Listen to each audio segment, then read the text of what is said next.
નમસ્કાર દર્શક મિત્રો, હું છું દર્શના જોશી. તમે જોઈ રહ્યા છો લોક સામના ન્યૂઝ. તો જોઈએ આજના સમાચાર સુરેન્દ્રનગરથી અમારા રિપોર્ટર શાહ તૃપ્તિ સાથે. સુરેન્દ્રનગર મહાપાલિકા તથા જિલ્લાના સર્વાંગી વિકાસને નવી ગતિ આપવા અંદાજે ₹539 કરોડથી વધુના વિવિધ જનહિતલક્ષી પ્રકલ્પોનું લોકાર્પણ અને ખાતમુહૂર્ત કર્યું.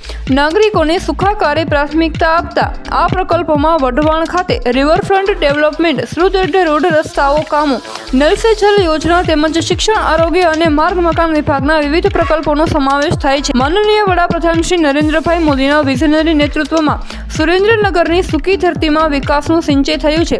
સૌના સાથ અને સૌના વિકાસના મંત્ર સાથે શહેરી અને ગ્રામીણ વિસ્તારોમાં દરેક સુવિધાઓ પહોંચી તેના પરિણામે નાગરિકોના ઇઝી ઓફ લિવિંગમાં વધારો થયો છે. આજે મળેલા વિકાસના પ્રકલ્પો જિલ્લાના નાગરિકોના રોજિંદા જીવનને વધુ સરળ, સુરક્ષિત અને સુવિધાજનક બનાવશે. વિકાસના માર્ગે અવિરત આગળ વધીને સુરેન્દ્રનગર શહેર અને જિલ્લા વિકસિત ગુજરાતના નિર્માણને મહત્વપૂર્ણ યોગદાન આપશે તેવા વિશ્વાસે આ અવસર વ્યક્ત કર્યો હતો. તો ફરી મળીશું એક નવા સમાચાર સાથે. ત્યાં સુધી જોતા રહો લોક સામના ન્યૂઝ.